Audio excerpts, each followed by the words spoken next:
Bien, hermanos, vamos al libro de Apocalipsis. Vayamos al libro de Apocalipsis, que como sabemos está al final de la Biblia, es un libro fácil de encontrar, después de la carta de Judas, el hermano del Señor. Ya vimos en los dos sermones anteriores el capítulo 1, y vamos ahora a empezar el capítulo 2, donde sabemos que tenemos los 7 mensajes a las 7 iglesias. Tenía pensado preparar unas diapositivas, estaban muy bien preparadas en mi mente, para presentarlas antes del sermón, pero algunos acontecimientos de la semana me lo han complicado un poco. Eran diapositivas en cuanto a la estructura y desarrollo de Apocalipsis, muy breve, muy sencillo, se explicaba en 3 minutos, y después de eso también un poco de estructura en cuanto a esta sección de los mensajes a las 7 iglesias. En cualquiera de los casos, hermanos, es algo que podemos compartir la semana que viene y aún así, o la otra, y aún así también las compartiré en los grupos, etcétera, para que las tengamos en PDF y las podamos consultar cuando queramos. Bien.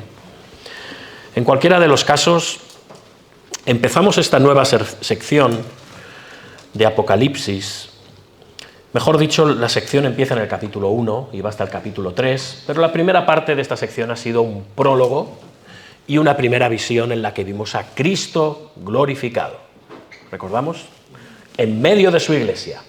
Esto nos hablaba de Cristo presente en medio de la iglesia, tanto la iglesia del primer siglo como la iglesia de todos los tiempos hasta el día de hoy y hasta que Él regrese.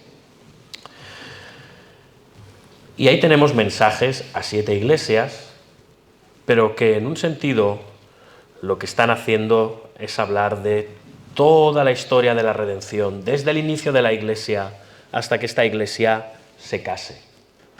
Porque si tuviésemos que ponerle un título a Apocalipsis, podría ser, me vais a permitir, mata al dragón y quédate con la chica. Aquí en Cataluña lo entendemos bien por la leyenda de Sant Jordi, porque sí, eso es lo que hace Cristo, vence al mundo, al diablo, al pecado, y se queda con la chica, restaura a la chica. ¿Quién es la chica? La iglesia, la novia. Pero es maravilloso, hermanos, porque vemos todo ese recorrido de la iglesia desde el principio de la era del Evangelio, con la venida del Señor en carne, y cuando Él rescate y se case y reine, atención, junto con la iglesia al final, en su segunda venida, y de ahí a la eternidad.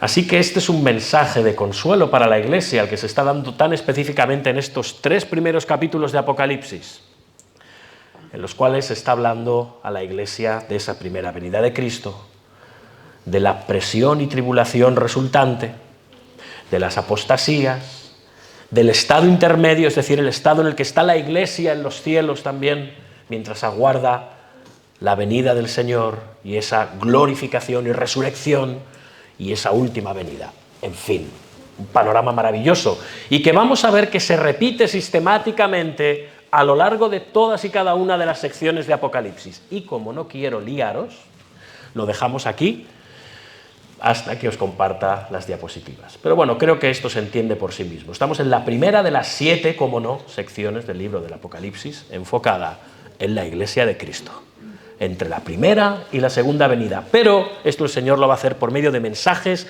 muy específicos a iglesias reales, a 7 iglesias reales, cómo no. Así que lo que vamos a hacer ahora, hermanos, es leer el mensaje a la primera de estas iglesias, Éfeso. Lo leemos y después pasaremos a la exposición de la palabra. Escribe al ángel de la iglesia en Éfeso, el que tiene las 7 estrellas en su diestra, el que anda en medio de los 7 candeleros de oro, dice esto: yo conozco tus obras y tu arduo trabajo y paciencia, y que no puedes soportar a los malos, y has probado a los que se dicen ser apóstoles, y no lo son, y los has hallado mentirosos. Y has sufrido, y has tenido paciencia, y has trabajado arduamente por amor de mi nombre, y no has desmayado. Pero tengo contra ti que has dejado tu primer amor. Recuerda, por tanto, de dónde has caído y arrepiéntete y haz las primeras obras, pues si no, vendré pronto a ti y quitaré tu candelero de su lugar, si no te hubieres arrepentido. Pero tienes esto, que aborreces las obras de los nicolaitas, los cuales yo también aborrezco. El que tiene oído, oiga lo que el Espíritu dice a las iglesias. Al que venciere, le daré a comer del árbol de la vida, el cual está en medio del paraíso de Dios. Hasta aquí la palabra del Señor Jesucristo en medio de su iglesia, y su iglesia responde, amén. Vamos a orar. Señor, Padre Dios nuestro, te rogamos que tú bendigas tu palabra. Tú estás hablando hoy a la iglesia. No permitas que yo sea un estorbo en ese mensaje. Manifiéstate a todos nosotros por medio de este mensajero pecador, porque te lo pedimos en tu nombre, oh Señor Jesucristo. Amén. Amén. Hermanos, yo recuerdo vívidamente cuando empecé en el ministerio pastoral, hará pronto 7 años, y estaba convencido, y sigo convencido, de que la sana doctrina era vital para la iglesia. Pasaba horas estudiando, preparando sermones, enseñando, predicando verdades bíblicas, asegurándome de no desviarme ni un milímetro de la ortodoxia de nuestra confesión de fe y de la teología. Pero con el tiempo, he de deciros, y no pasó mucho tiempo, el Señor me mostró algo que empezó, y digo empezó, porque aún estoy creciendo en eso, a transformar mi perspectiva. Sí, la doctrina es vital para la iglesia. La doctrina no es negociable en absoluto, pero no basta.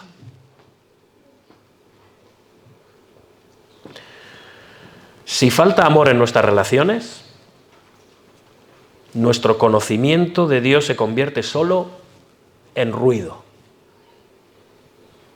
Y ya está. Muchas personas vienen a iglesias porque son de sana doctrina. Alabado sea el Señor.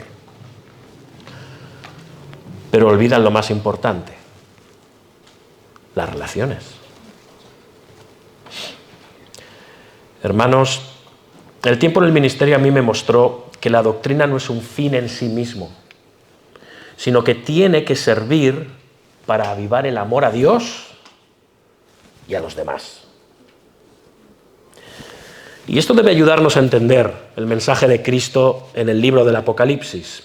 En especial este mensaje a la iglesia de Éfeso.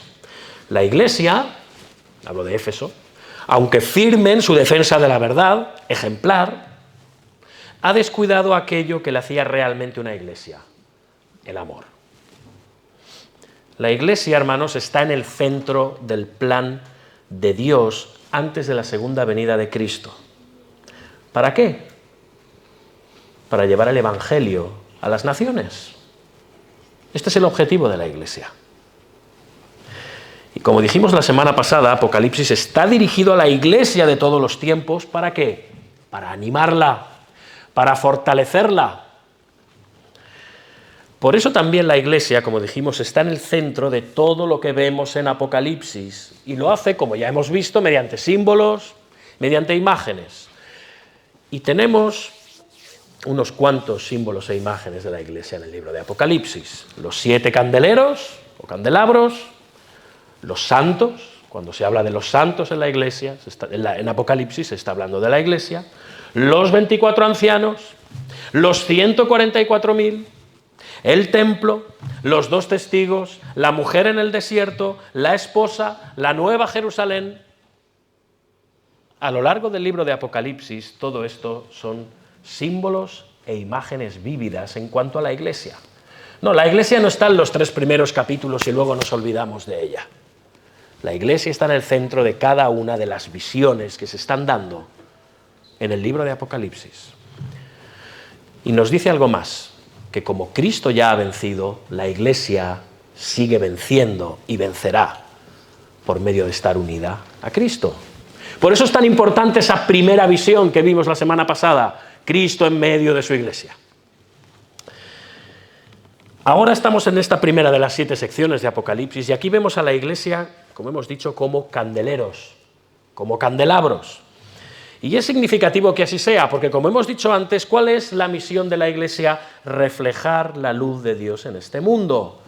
Que vuestra luz sea vista por todos los hombres, ¿recordáis? Para que vean vuestras buenas obras y hagan ¿qué? Alaben a vuestro Padre que está en los cielos.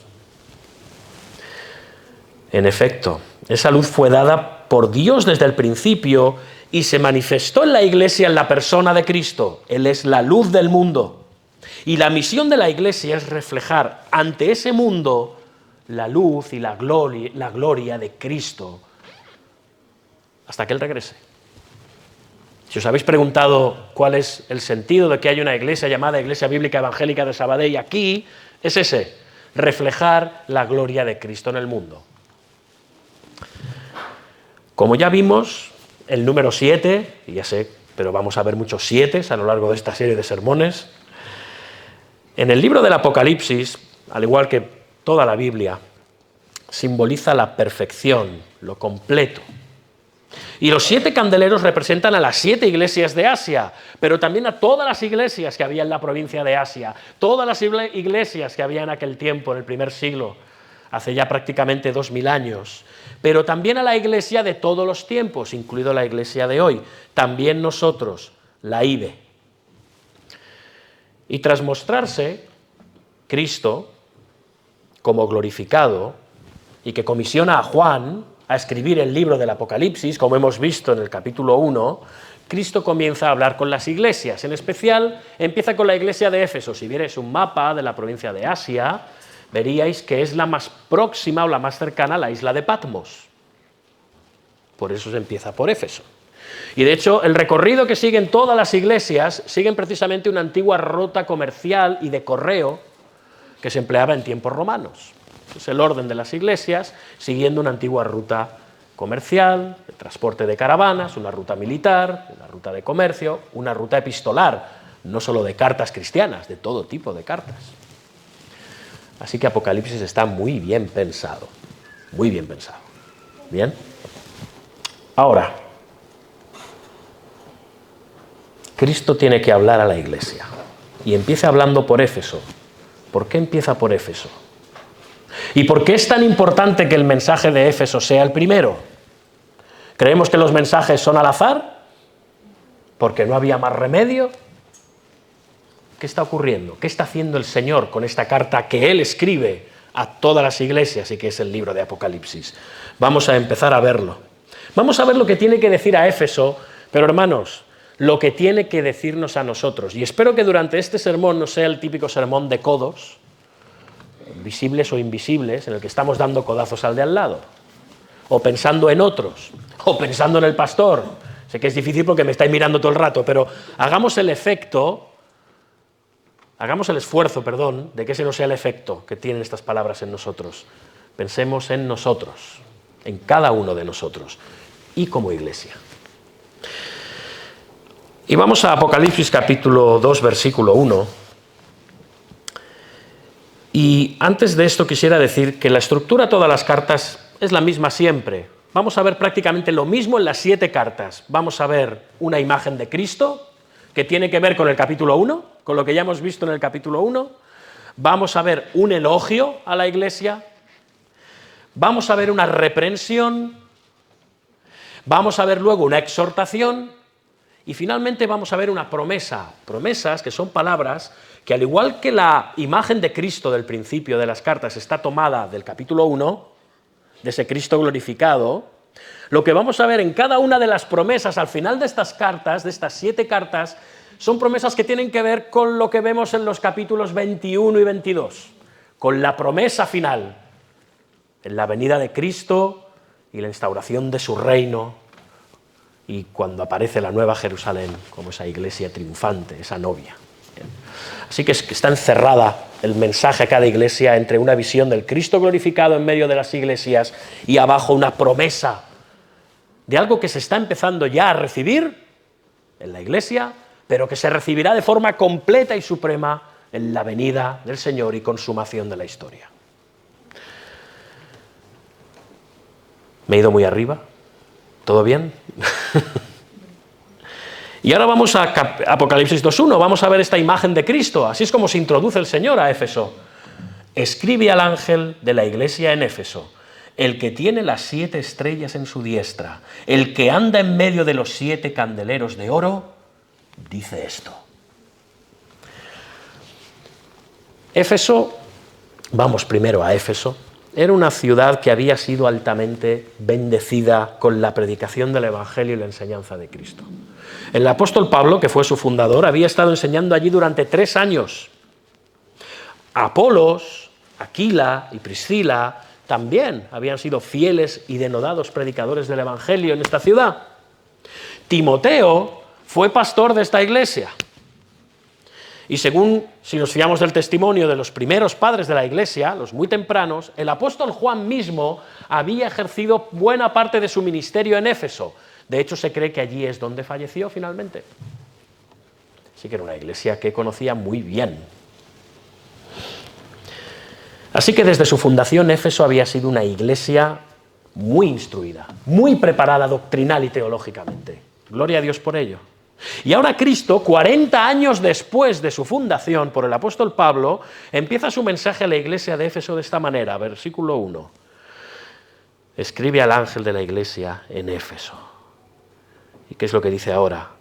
El que tiene las 7 estrellas en su diestra, el que anda en medio de los 7 candeleros de oro, dice esto. Fijaos cómo se está describiendo Jesús a sí mismo. El que tiene las 7 estrellas en su diestra, el que anda en medio de los 7 candeleros de oro. Jesús ya nos ha aclarado lo que simbolizan los candeleros y las estrellas en el versículo 20. Lo tenéis justo antes de este versículo 1. Las 7 estrellas son los ángeles de las 7 iglesias, los 7 candeleros que has visto son las 7 iglesias. Y Juan ha dicho antes que Jesús estaba en medio de los 7 candeleros. Pero ahora dice algo diferente, parecido pero diferente. Fijaos lo que dice.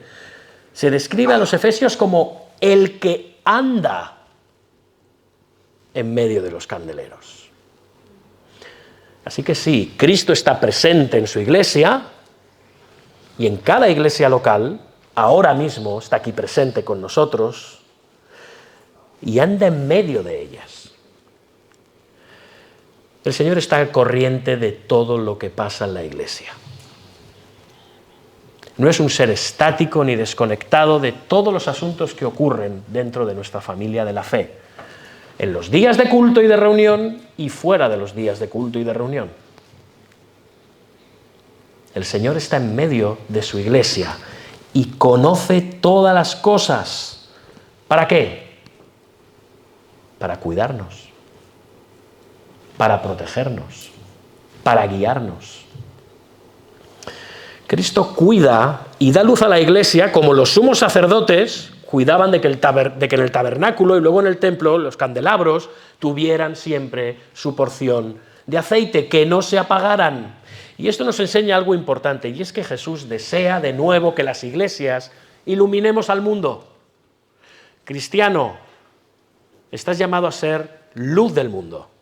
Iglesia Bíblica Evangélica de Sabadell, estamos llamados a ser luz del mundo.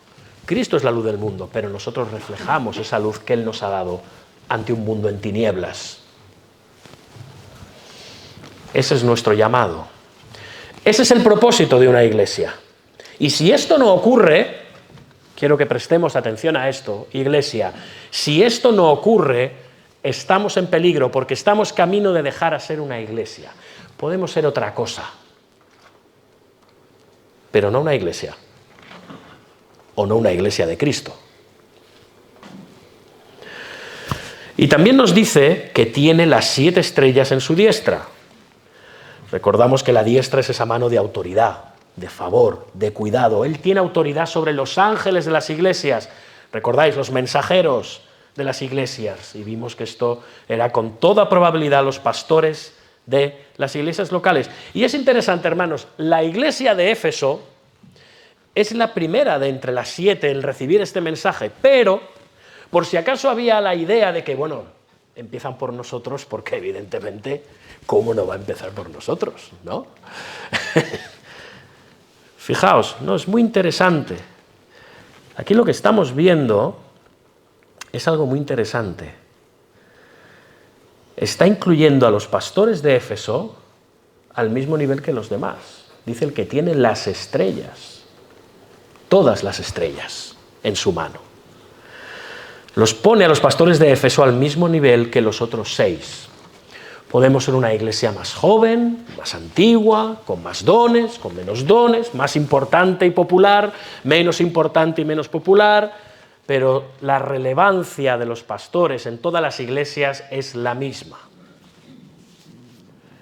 John Piper no es más pastor que yo.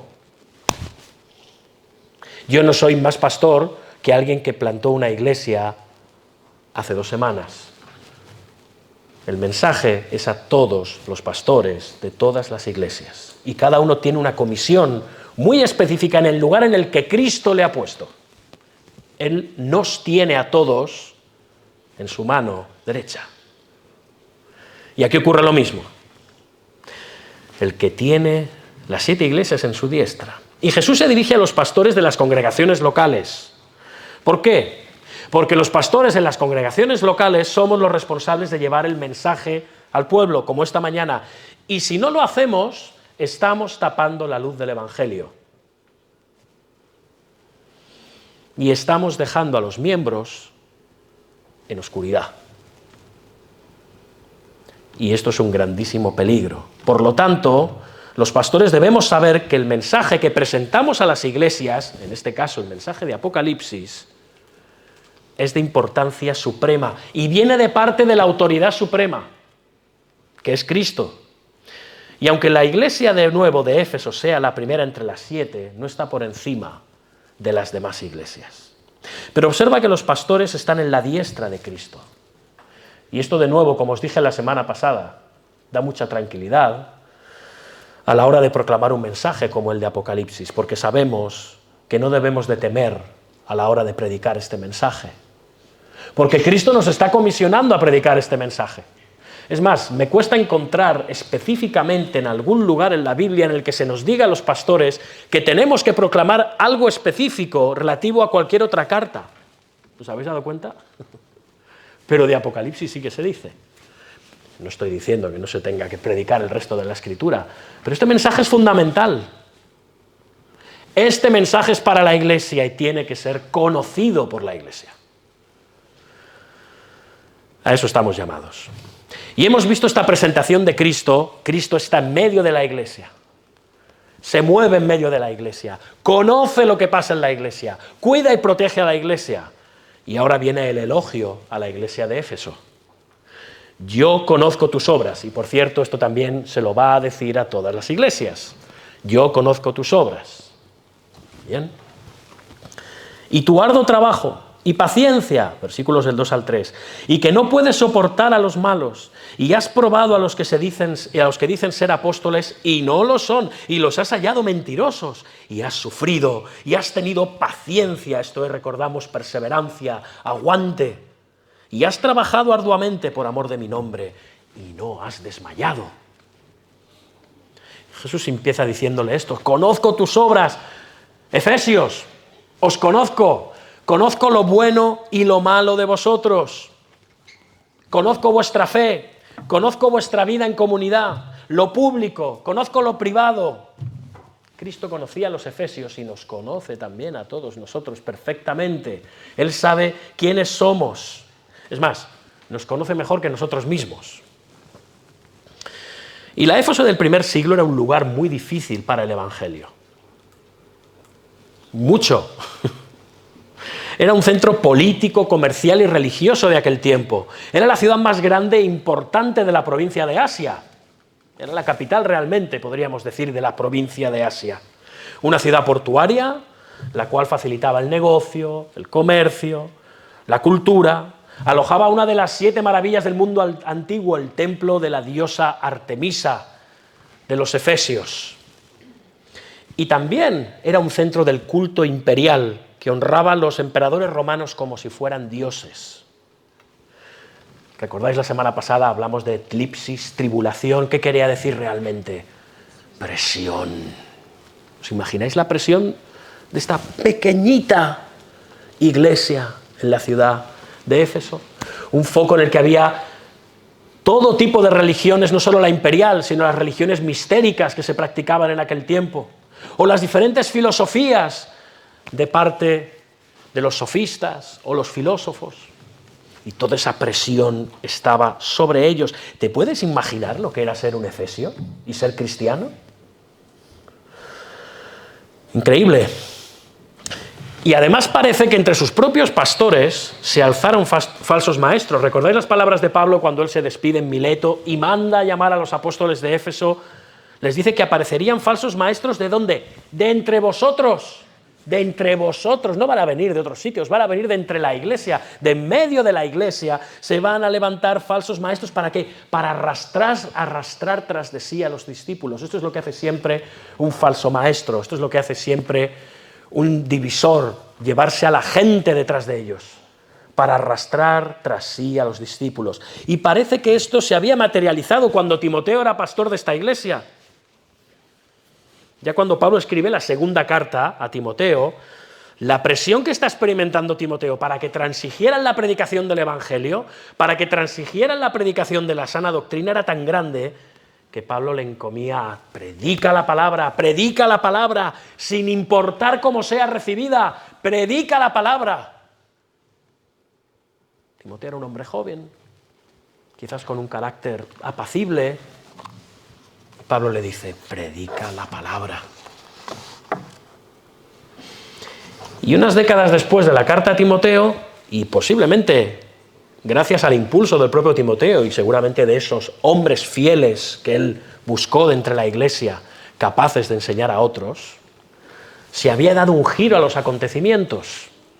Y Jesús lo sabe. Conozco tus obras. Sabe que han defendido la verdad del Evangelio de Jesucristo con denuedo y sin desmayar. Y han sido un ejemplo, fijaos, arduo trabajo y paciencia. Y sabe que para desenmascarar a los falsos apóstoles, ¿qué han tenido que hacer? Han sufrido y han tenido paciencia y han trabajado arduamente. No han desmayado. En un entorno como el de Éfeso, con presión externa e interna, en medio de estas poderosas influencias políticas, culturales y religiosas, los miembros de la iglesia, liderados por los pastores, porque esto no es solo cuestión de los pastores, habían perseverado, habían sufrido y habían mantenido la sana doctrina. Alabado sea el Señor. Y Jesús sabe que además ellos lo han hecho por algo muy específico. Fijaos, por amor de mi nombre. Es la primera vez que vemos la palabra amor en este pasaje. Por amor de mi nombre. Hermanos, ser cristiano es identificarse con Cristo. Ser cristiano no es hacer una serie de cosas que llamamos cristianas. Un cristiano es aquel que se identifica en todo con Cristo. Y si los cristianos no defendemos el nombre de Jesús, aquel con el cual nos identificamos, no le estamos honrando. Ni estamos viviendo a la altura de nuestra identidad ni de nuestro llamado. Al honrar a Cristo por amor de su nombre y soportar con valentía la persecución, las dificultades, las presiones y las tensiones dentro de la iglesia, los efesios demostraron que no habían aflojado el paso en su vida espiritual y Jesús los alaba por ello. Jesús no podía hacer otra cosa más que alabarles. El Señor se gozaba en ello. Nosotros no tenemos la presión que ejerce un gobierno dictatorial, como el que podían experimentar ellos, bajo los Césares. Bueno, aquí en España se vivió algo parecido durante el nacionalcatolicismo franquista. Pero no hoy. No hoy. No obstante, al igual que la iglesia de Éfeso, la iglesia en Occidente, o sea, nosotros, debemos mantener la pureza doctrinal, por supuesto que sí. En medio de un ambiente hostil, mayormente desde fuera, pero incluso a veces desde dentro. Hay presión moral y espiritual. Y hermanos, hermanas, no podemos transigir. Por eso somos una iglesia confesional, es decir, tenemos una confesión de fe definida. Y por eso tenemos unos distintivos claros como iglesia. Quizá no es nuestro caso. Quizá la IDE es una iglesia 100% saludable, con un ministerio de la palabra y la enseñanza fiel, espero que sí, Creo que sí. Predicamos el Evangelio, amamos la sana doctrina, veneramos la palabra de Dios, somos una iglesia que afirma el sola Escritura. Pero antes de empezar a hacer una fiesta y darnos palmaditas en la espalda a todos, mira qué bien, ¿no? Somos maravillosos. Qué ortodoxos que somos. Haremos bien en prestar atención a las palabras de Jesús, porque ellos eran doctrinalmente meticulosos y el Señor les alaba por ello. Eran fieles en protegerse de los falsos maestros y enseñanzas erradas. No obstante, su celo estaba dando señales de decadencia. A los efesios les faltaba algo, o mejor dicho, a los efesios les faltaba todo. Y vamos al versículo 4, donde vemos la reprensión del Señor a los efesios. Pero tengo contra ti, ¿os imagináis los efesios? Que oían por primera vez esta carta que estaba siendo leída, no se podían adelantar. Os alabo, efesios. Habéis luchado, habéis perseverado, no habéis desmayado, habéis sido fieles. Y ahora de repente oyen, pero tengo esto contra ti, que el Señor Jesucristo tiene algo contra mí. ¡Wow! Que has dejado tu primer amor. Ah, bueno, creí que era algo peor. Bueno, vamos a ver si esto era algo peor o no. Los efesios habían empezado amando a Jesús, habían empezado amando su palabra, amándose los unos a los otros, amando cómo el Evangelio cambiaba las vidas de aquellos mundanos de fuera de la iglesia que eran transformados por el poder del Evangelio. Sin embargo, en algún momento, no sabemos cuándo, algo había empezado a cambiar. Quizá fue el cinismo, que es uno de los peores enemigos del amor genuino, o quizá las discrepancias, o distintas opiniones, o conflictos de intereses. Quizá todo esto empezó a ahogar el amor fraternal. O tal vez empezaron a amar mucho más tener la razón que ser un canal de gracia y misericordia en medio de la iglesia. O tal vez llegaron a enfocarse tanto en el conocimiento teológico que su amor y su asombro por lo que iban aprendiendo disminuyó. Era algo cotidiano. Era algo de cada día. Lo que es cierto es que habían dejado su primer amor. Y la pureza doctrinal sin amor, como bien dice el apóstol Pablo, es como metal que resuena o címbalo que retiñe. Si yo tengo la teología correcta y enseño la sana doctrina y no tengo amor, nada soy.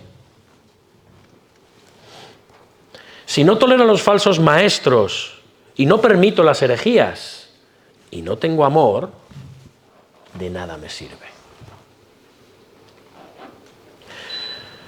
Tristemente, esto es lo que hicieron los efesios. Creyeron las cosas correctas, bien. Protegieron a la iglesia de la falsidad doctrinal, bien. Pero a pesar de estas cosas necesarias y buenas, dejaron su primer amor. Y esto, hermanos, no es algo menor. Los efesios no podían respirar tan tranquilos. Ah, que nos falta amor. Bueno, no es fácil, Señor. La vida es dura aquí en Éfeso. Ten en cuenta una cosa, hermanos. Esta es la primera cosa que el Señor Jesucristo dice a la iglesia. Si estamos de acuerdo con que este mensaje es para Éfeso, pero para todas las iglesias, esta es la primera cosa que dice el Señor a la iglesia.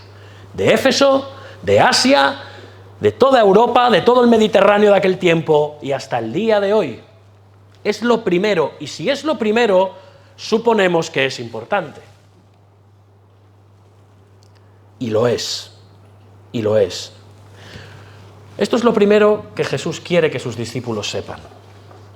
Y el mismo Juan escribió estas palabras de Jesús en su Evangelio, ¿recordáis? En esto conocerán todos que sois mis discípulos si tuvierais amor los unos a los otros. ¿Os dais cuenta de la importancia de lo que está hablando aquí el Señor? En esto conocerán todos que sois mis discípulos si tuvierais amor los unos con los otros. Ahora, ¿qué implica exactamente haber dejado entonces este primer amor? ¿Qué hablamos aquí con amor? Bueno, esto es el amor agape. Este es un amor basado en principios. No es un amor basado en la reciprocidad. Te quiero porque tú me quieres. Mira, me resultas agradable aunque no lo pueda explicar.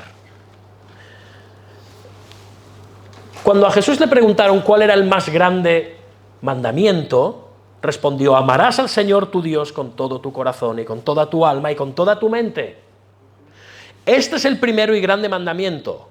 Pero luego agregó: y el segundo es semejante, es decir, igual. Lo pone al mismo nivel, ¿os dais cuenta? Amarás a tu prójimo como a ti mismo. De estos dos mandamientos depende toda la ley y los profetas. Es decir, el amor a Dios es inseparable del amor a los demás. Juan escribió en su primera carta, en este sentido: amémonos unos a otros, porque el amor es de Dios. Todo aquel que ama es nacido de Dios y conoce a Dios. Y apuntala más la idea al decir: el que no ama no ha conocido a Dios, porque Dios es amor. Ahora, ¿cómo es el amor de Dios exactamente? ¿Cómo es el amor de Dios? ¿Cómo la Iglesia tiene que pensar en el amor de Dios? Juan nos lo dice también en su primera carta. Atención, ¿cómo es el amor de Dios? Iglesia Bíblica Evangélica de Sabadell, ¿cómo es el amor de Dios? En esto consiste el amor. No en que nosotros hayamos amado a Dios, sino en que Él nos amó a nosotros y envió a su Hijo en propiciación por nuestros pecados. El amor de Dios, el amor del que hablamos en 1 Corintios 13 y que ha leído nuestro hermano Ángel y que se suele leer mucho en las bodas, qué bonito, pero no habla de ese amor precisamente, en el capítulo 13 de la carta a los Corintios, no tiene nada que ver con el amor del matrimonio, aunque tiene relación, pero no estrictamente. Es el amor de Dios por medio de Jesucristo, y que vemos manifestado de forma completa y explosiva en Cristo, y en Cristo en medio de la Iglesia, porque la primera a los Corintios no es un mensaje para una boda, es un mensaje para una iglesia con muchos dones, pero tan inmadura que no entiende la supremacía del amor.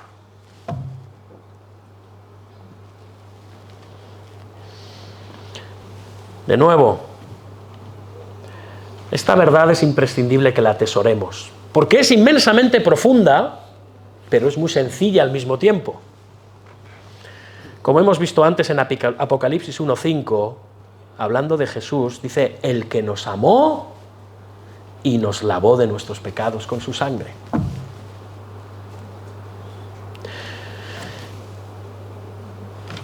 Ante la verdad del amor de Dios por nosotros, mediante Jesucristo, nuestro corazón ahora se tiene que ver impactado y tiene que actuar de dos maneras.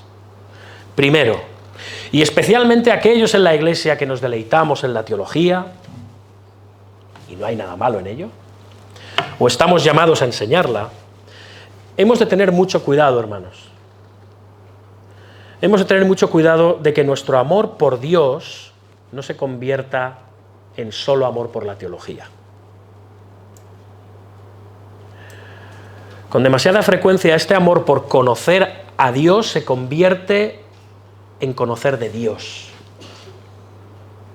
Nosotros estamos llamados a conocer a Dios, no de Dios.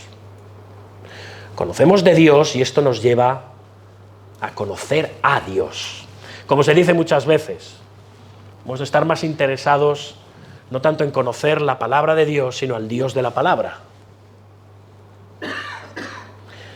Si no tenemos cuidado, Dios puede convertirse para algunos de nosotros en un objeto de estudio impersonal, como algo que investigamos, como una cosa que estamos manoseando, abriendo e inspeccionando, como esas ranas que abríamos en, yo no sé si lo hacen ahora, en el instituto, en la clase de ciencias naturales. No, Dios no es así. Para ver a Dios no necesitamos un microscopio, para ver a Dios necesitamos un telescopio. Porque Él es grande e inmenso. Con un telescopio reducimos a Dios nada más que una pequeñita cosa que es objeto de estudio. Y esto puede hacer que nuestras cabezas se llenen de doctrina, pero nuestros corazones se enfríen, se apaguen. Así que cada sermón que preparemos, cada estudio bíblico que asistamos, cada libro de teología que leamos, debería de alguna manera, debería estar conduciéndonos a un mayor amor por Dios, que nos tiene que llevar a adorarlo, a bendecirlo, a alabarlo, a imitarlo. Y si no es así, corremos mucho peligro. Todo el hebreo del mundo, todo el griego del mundo, toda la teología sistemática del mundo, toda la teología bíblica del mundo, la sana eclesiología, todo eso, si no nos acerca a amar más a Dios y a nuestros hermanos, no vale para nada.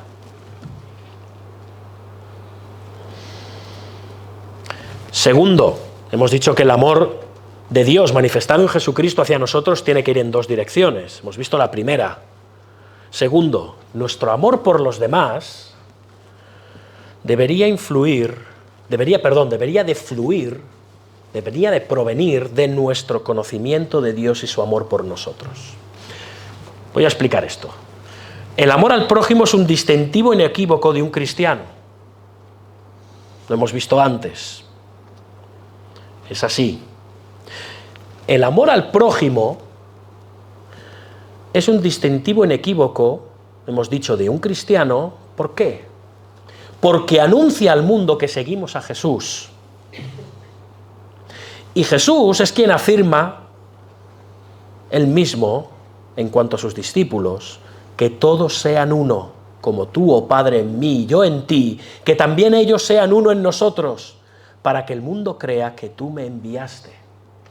Cuando somos uno, cuando nos amamos, cuando manifestamos relaciones de genuino amor dentro de la Iglesia, estamos mostrando al mundo quién es Cristo, que lo que Cristo enseñó es verdadero, que su evangelio es suficiente, que Él es el Salvador, que Él transforma a las personas, que Él es Dios encarnado y que ha hecho esa maravillosa obra por medio de la Iglesia. Sin el amor entre nosotros estamos diciendo que Cristo es un mentiroso o que su obra no tiene verdadero poder. ¿Vemos la gravedad del asunto? La tiene. Los efesios no podían respirar tranquilos. Solo es el amor. Las implicaciones de ser una iglesia fría y sin amor son terribles. Porque, como hemos dicho, empezamos poco a poco a dejar de ser una iglesia. Nos convertimos en otra cosa. No sabemos muy bien qué, a veces sí, pero no sabemos muy bien qué, pero no desde luego una iglesia del Señor Jesucristo. Hermano, tú, no sé si te lo has planteado alguna vez, hermano, hermana, tú eres una prueba viviente de la verdad del Evangelio que proclamas. Decía Francisco de Asís, predica el Evangelio y si es necesario, usa palabras. Bien, entendemos lo que quiere decir, no está diciendo que el Evangelio no se tiene que proclamar, por supuesto, pero si no va respaldado por un testimonio real, pierde toda su fuerza. Es cuando vas al médico y el hombre, bueno, ahora ya no, pero ves a aquel hombre totalmente pasado de peso, con ojeras, que se nota que no duerme, fumando como un carretero y recetándote, deja de fumar, que mata, oiga. Yo lo he visto, no sé vosotros. ¿Qué piensas? Anda, deja de fumar tú. Empezando porque yo ya no fumaba. Pero realmente, hermanos, corremos ese peligro. Resulta gracioso pensar en ello, pero es una contradicción de términos. Estamos llamados a amar para mostrar que lo que nos ha transformado, lo que nos ha cambiado, es de verdad. De todas formas, es interesante. Dejar el primer amor, hemos dicho que es tanto perder el amor por Dios como fracasar en amar a los demás. Esto no pasa de la noche a la mañana. Por ejemplo, vamos a ver ejemplos. Pensemos en la hermana Juanita. No tenemos ninguna hermana Juanita, le he puesto Juanita por no llamarle fulanita, suena muy mal. Una mujer que devora la Biblia, lee con avidez 2 o 3 libros cristianos a la semana, pero a medida que el conocimiento aumenta, Juanita se va volviendo cada vez más orgullosa. Y antes de que se dé cuenta, Juanita siente que ha crecido más que la mayoría de la iglesia. Juanita piensa que, a diferencia de ella, los demás miembros son perezosos en la lectura de la Biblia. A diferencia de ella, no se toman en serio su pecado. A diferencia de ella, no se interesan en la doctrina, que es tan importante. A diferencia de ella, están demasiado apegados a este mundo. Y a medida que aumenta el orgullo espiritual, hermanos, aumenta nuestra disposición a juzgar pecaminosamente a los demás, porque no hacen lo que yo hago.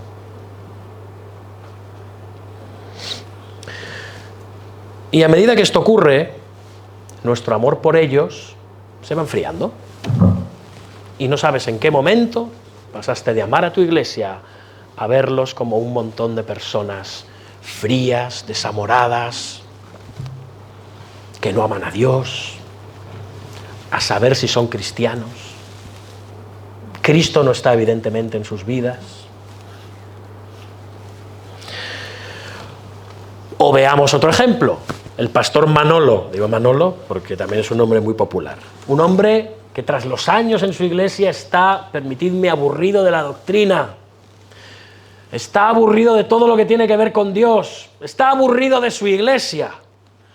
Pero entonces, como bajada del cielo, conoce y recibe la teología reformada. Nunca antes este hombre ha sentido tanta admiración por Dios. Nunca antes es tan consciente de la gracia y de la soberanía de Dios. Por primera vez en mucho tiempo, su fe y su amor por Cristo están creciendo. Se siente revitalizado.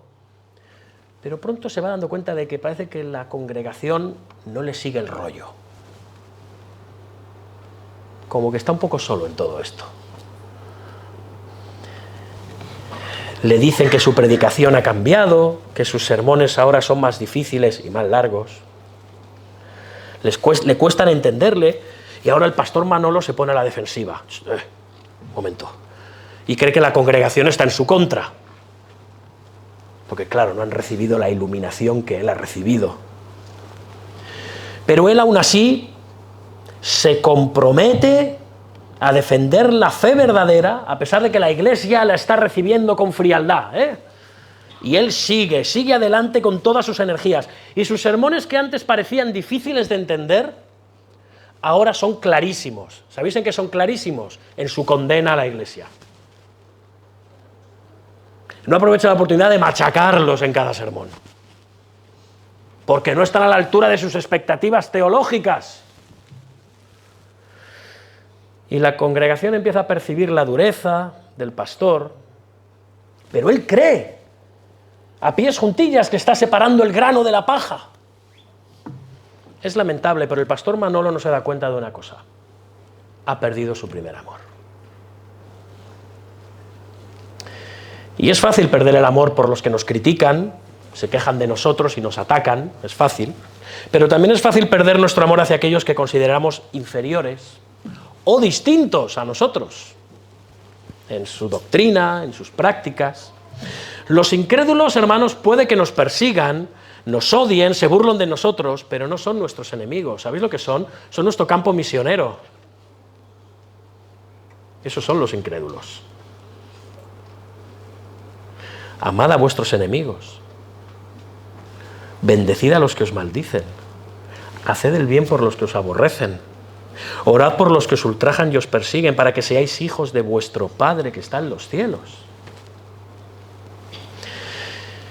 Y aquellos que son cristianos, pero que tienen otro entendimiento y prácticas distintas en algunos temas, pero que son discípulos genuinos, no son inferiores a nosotros, ni mucho menos nuestros enemigos, sino hermanos en Cristo.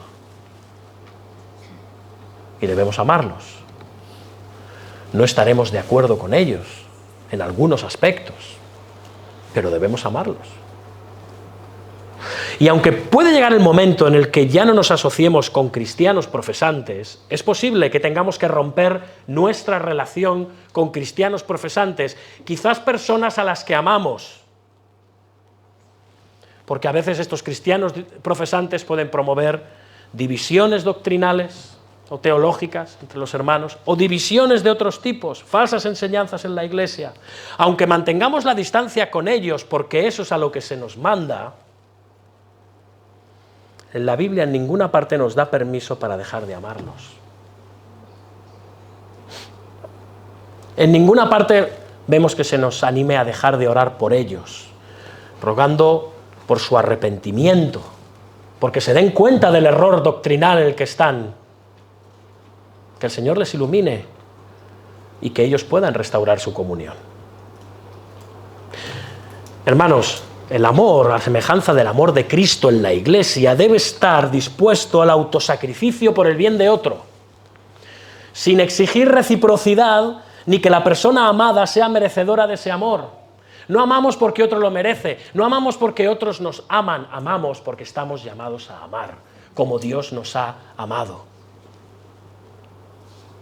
Porque de tal manera amó Dios al mundo, un mundo de pecadores que ni le aman, le quieren, le buscan, le desean, que son enemigos suyos, que le rechazan. De tal manera amó Dios a este mundo que envió a su Hijo unigénito, para que todo aquel que cree en Él no se pierda, mas tenga vida eterna.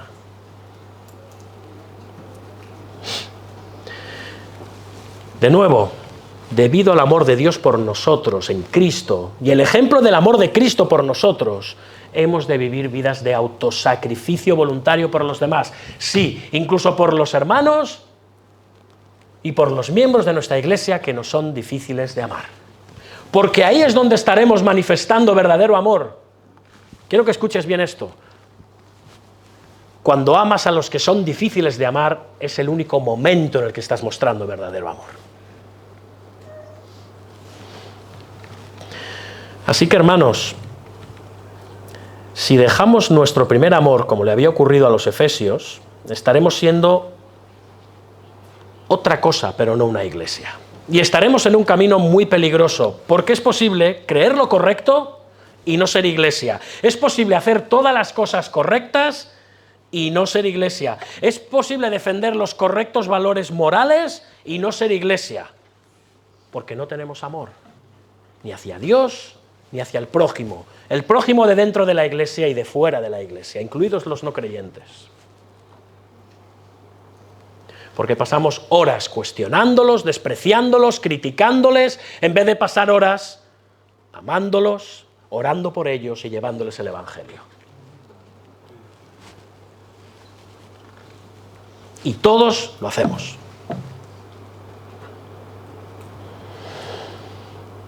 Y esto nos lleva a la siguiente sección del mensaje en Éfeso. Vista esta reprensión, ahora viene una exhortación. Dice el Señor: recuerda por tanto de dónde has caído y arrepiéntete y haz las primeras obras, pues si no vendré pronto a ti y te quitaré tu candelero de su lugar si no te hubieres arrepentido.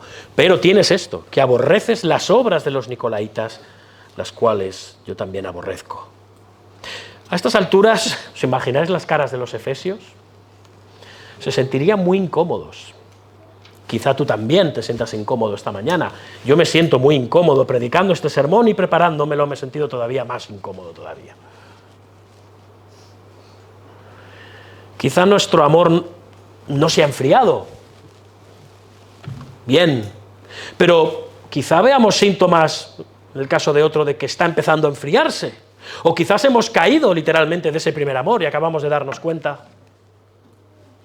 O quizá no hemos caído, pero estamos al borde del precipicio, a punto de caer de ese primer amor. Bueno, ten ánimo, ten ánimo. Hay buenas noticias, las hay. En su misericordia el Señor nos muestra el camino mediante 3 cosas para regresar al primer amor. ¿Habéis visto qué fácil? Asunto solucionado, 3 cosas. Primero, ¿qué les dice? Recuerda de dónde has caído. ¿Recuerdas la frescura de tu vida espiritual en el momento de tu conversión? ¿La recuerdas? ¿La vitalidad de tu amor por Dios cuando le recibiste como Señor y Salvador con arrepentimiento y con fe? ¿Lo recuerdas? ¿O ya lo has olvidado? ¿Recuerdas el entusiasmo que sentías por Cristo, por su palabra, por la comunión con los hermanos y hermanas? ¿Recuerdas cómo eran aquellos días? Si estás hoy en día en esos días, porque hace poco has recibido al Señor Jesucristo, intenta por todos los medios que nadie te diga que apagues ese celo. Bueno, ya te calmarás. No, ojalá nunca se calme. Ojalá nunca se calme. Nunca se apague. Y si se ha apagado, tenemos que recordarlo. ¿Recordarlo para qué? ¿Para mortificarnos? No. Porque eso nos ayudará a ver de dónde hemos caído y por qué hemos caído. Luego, en segundo lugar, nos dice arrepiéntete. Debemos alejarnos de la falta de amor y regresar al amor por los demás, que viene de nuestro amor a Cristo, y esto debemos hacerlo modificando nuestra forma de pensar. Esto es lo que quiere decir la palabra arrepentimiento aquí. La palabra arrepentimiento en este pasaje en griego es metanoia, cambio de mente. Literalmente, es el arrepentimiento en el Nuevo Testamento, cambio de mente. Necesitas reemplazar tus pensamientos incorrectos por formas de pensar centradas en el Evangelio. Eso necesitamos hacerlo. Y en tercer lugar nos dice, y haz las primeras obras, es decir, las obras de amor que realizábamos tan fácilmente, sin que nadie nos dijera, venga que hay que ir a la iglesia, venga que hay que leer la Biblia, venga que hay que orar, venga que hay que leer libros cristianos, venga que hay que abrir nuestro hogar a los demás hermanos, venga que hay que pasar tiempo con la iglesia, venga que hay que servir a la iglesia. ¿Te acuerdas cuando no hacía falta nada de esto? ¿Que nadie te tenía que decir nada? Haz las primeras obras. Arrepiéntete, recuerda de dónde has caído. Todo esto lo hacíamos con gozo, nadie nos tenía que decir nada. No te tenía que decir, bueno, tranquilo, no, gracias, ya te llamaré si hace falta algo. Esta es la realidad. Todos hemos estado ahí, y si no has estado ahí, nunca, de ninguna manera, con mayor o menor intensidad, hermano, hermana, arrepiéntete también. Arrepiéntete y conviértete al Señor.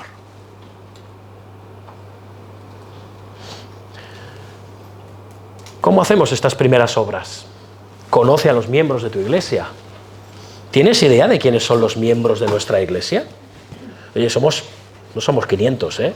¿Tienes dudas de si aquel es miembro o no? ¡Ay, este es miembro! ¿En serio? ¿De verdad? ¿Tienes idea de quiénes son? Cada semana en nuestro boletín de oración estamos orando por un miembro o familia perteneciente a la iglesia. ¿Oras por ellos? ¿Eres consciente de por qué familia estamos orando cada semana? ¿Les llamas? ¿Te acercas a ellos al menos para preguntarles durante la semana por un WhatsApp, con una llamada de teléfono, en el culto? ¿Les llamas para preguntarles cómo están? ¿Cómo puedo orar de verdad por ti? ¿Te relacionas con la iglesia? ¿Llegas a la iglesia antes y te quedas un rato después de las reuniones de la iglesia? Vale, yo puedo entender que entre semana igual esto te es difícil, igual esto te es complicado. Los trabajos, los estudios, la familia, muchas cosas. Pero de verdad, el domingo llegas antes del primer himno y te vas después del último amén. Para afuera. 3 minutitos como mucho y a la calle. Bueno, un día puede pasar. Puede pasar. Pero esta es tu práctica. ¿Así es como realmente te relacionas con la iglesia?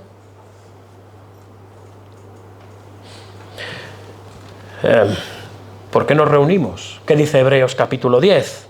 Considerémonos unos a otros para estimularnos al amor y a las buenas obras. Para eso nos reunimos.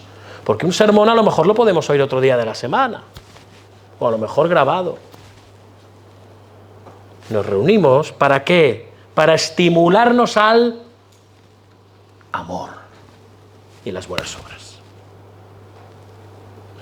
¿Cuándo fue la última vez que invitaste a otros miembros a comer o a cenar en tu casa? ¿Ha ocurrido alguna vez? Bueno, es que en mi casa, bueno, has quedado con alguien, has aceptado una invitación, has dicho, oye, mira, en mi casa no, pero hay un restaurante aquí, podemos ir juntos, si te parece, podemos ir a pasar un día en el campo, podemos ir a... No sé, seamos creativos. Para lo que nos interesa, para quedar con la gente que nos interesa, somos muy creativos. Y buscamos muchas formas de estar con ellos. ¿Y qué hay de la Iglesia? ¿Das oportunidad a otros de que te conozcan? ¿O eres hermético? ¿Pasas tiempo con tu familia creyente o no? Está bien, pero ¿cuánto tiempo pasas con los miembros de tu iglesia? No obstante, las palabras de Jesús nos recuerdan una cosa, que el llamado a volver al primer amor no es un llamado a dejar la verdad. Jesús elogia a la iglesia de Éfeso porque aborrecen las obras de los nicolaitas, los cuales yo también aborrezco. ¿Quiénes eran los nicolaitas? Bueno, a partir de la exégesis podemos ver, y de los mensajes a las iglesias, porque también aparece en el mensaje a la iglesia de Pérgamo, ya lo veréis, que es la tercera iglesia, se nos dice que estos eran los seguidores, bueno, esto es lo que nos dicen los padres de la iglesia, los seguidores de un tal Nicolaos, los cuales seguían las enseñanzas de los que dicen ser apóstoles y no lo son. Y según el mensaje a la iglesia de Pérgamo, en el capítulo 2, versículo 14, dice que eran los que seguían a Balaam, la enseñanza de Balaam. Y con un estilo propiamente hebreo de paralelismo, aquí el apóstol Juan está enfatizando el mismo punto. Los falsos apóstoles trataban de apoderarse de las mentes de los efesios, con doctrinas engañosas, con prácticas pecaminosas, querían seducirles, intentaban ganarse a los cristianos de Éfeso, intentaban ganarse a los cristianos de Pérgamo. De hecho, el nombre griego, Nicolaos, significa el que subyuga a la gente. Así que no se sabe muy bien si era alguien real o realmente está describiendo un espíritu que estaba reinando entre los falsos maestros. Ante la falta de información de esta secta nicolaíta, solo podemos asumir que este estilo de vida que tenían los nicolaitas se caracterizaba por la inmoralidad, por la participación en comer alimentos ofrecidos a ídolos y animar a otros a que participaran con ellos en su inmoralidad y en su idolatría. Esto es lo que sabemos. Y además pervertían la verdad.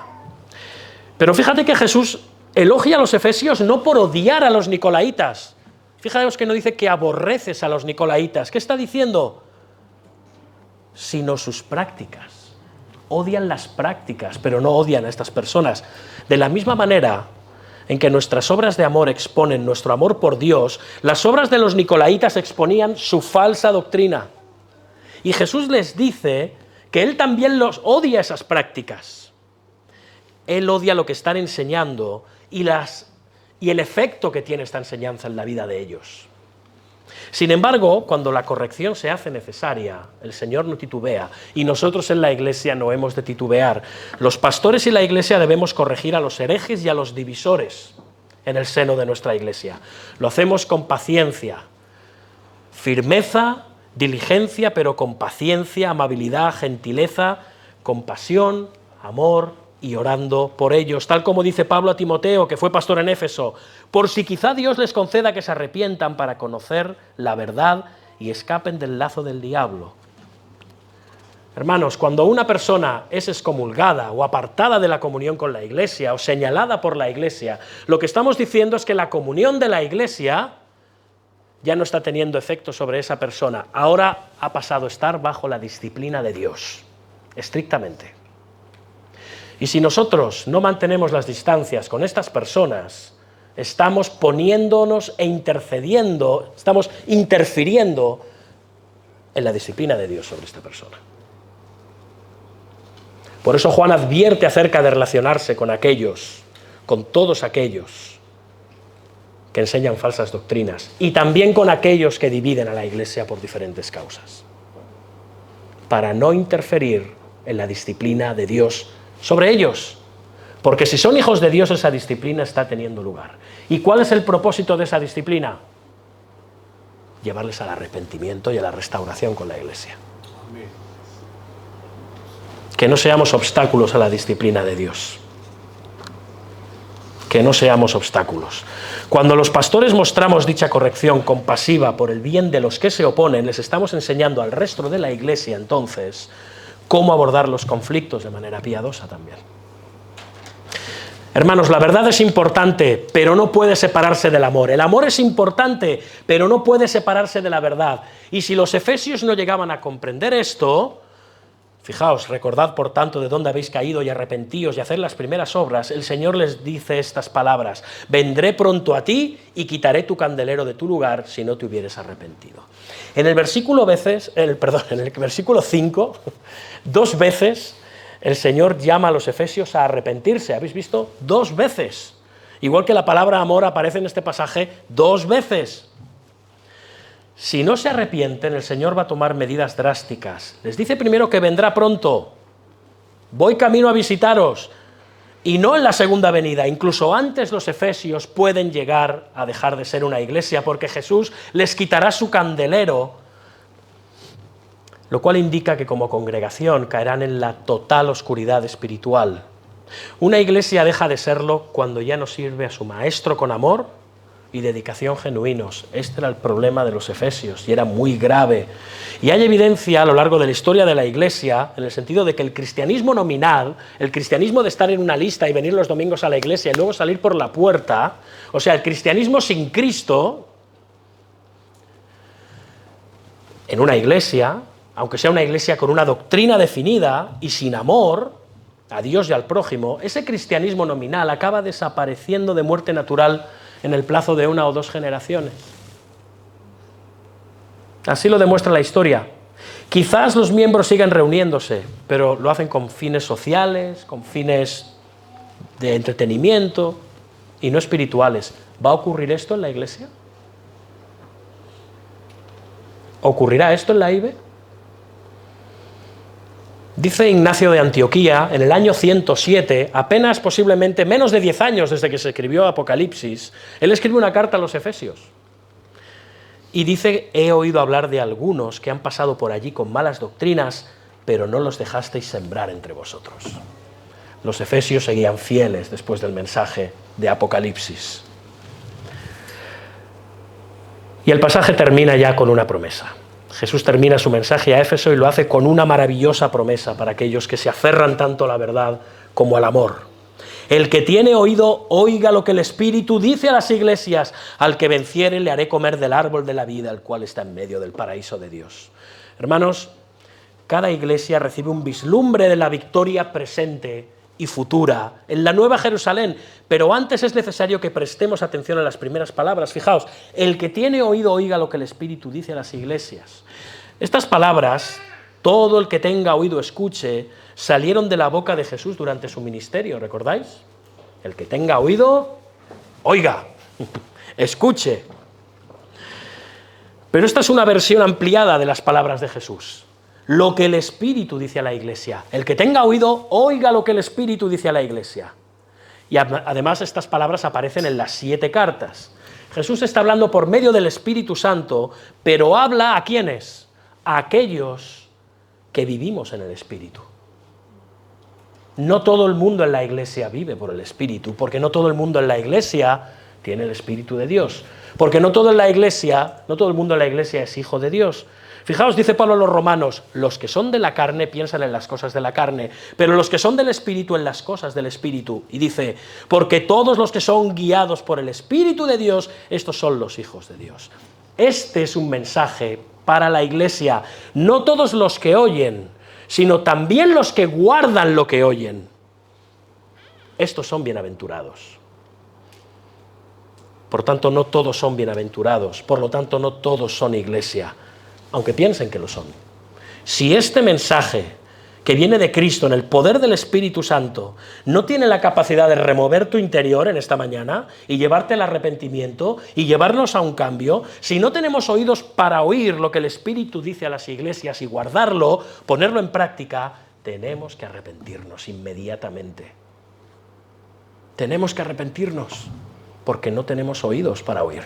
Y si no tenemos oídos para oír, estamos en peligro eterno. Tu vida eterna depende de ello.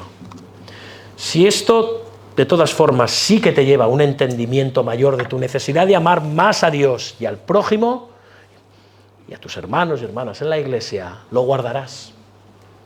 Y entonces lo pondrás en práctica, y entonces sí que serás bienaventurado. Porque el mensaje va dirigido no solo a la congregación de Éfeso, sino a todas las iglesias. Por eso dice lo que el Espíritu dice a las iglesias. ¿Habéis visto? No dice la iglesia. Que oiga lo que el Espíritu dice a la iglesia de Éfeso, no, a las iglesias. Este mensaje es para Éfeso y para las 6 restantes. El mensaje es para la Iglesia universal, en todas las épocas y lugares, y también para la IBE. El mensaje de Éfeso no se envió de manera separada, sino que fue entregado a toda la Iglesia, en todas las épocas, hoy también. Y Jesús dice que esta promesa va dirigida al que venciere. Y en griego esta frase es un participio presente, literalmente podría traducirse como al que está venciendo. No es una acción finalizada, hermanos, es una victoria actual, pero continua. Es decir, el conflicto y pruebas de la vida presente en este mundo, que experimentamos como iglesias, no son definitivos. El triunfo futuro de la iglesia tiene su fundamento en la victoria que Cristo ya ha alcanzado en la cruz. Cristo ganó la batalla, pero la guerra todavía no ha concluido. Esta guerra concluirá en su segunda venida. No solo los mártires, sino todos y cada uno de los creyentes estamos involucrados personalmente en esta guerra espiritual contra Satanás y contra todos sus ejércitos celestiales y terrenales. Las promesas para el que está venciendo, es decir, para el que está perseverando en Cristo a lo largo de toda su vida, hasta que el Señor venga. Hermanos, en Edén, el Señor paseaba por el jardín en medio de su pueblo, ¿recordáis? Con Adán y Eva. Tenía una comunión santa y amorosa con ellos dos. La presencia del árbol de la vida en el paraíso, recordáis, simbolizaba que esta comunión entre Dios y la humanidad era permanente. No obstante, Adán y Eva pecaron, el pueblo de Dios pecó y Dios separó su presencia de ellos.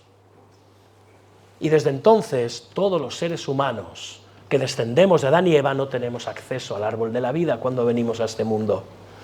Pero aquí en Apocalipsis, fijaos, Jesús promete abrir de nuevo el acceso al árbol de la vida, es decir, a una comunión perfecta y eterna con Dios.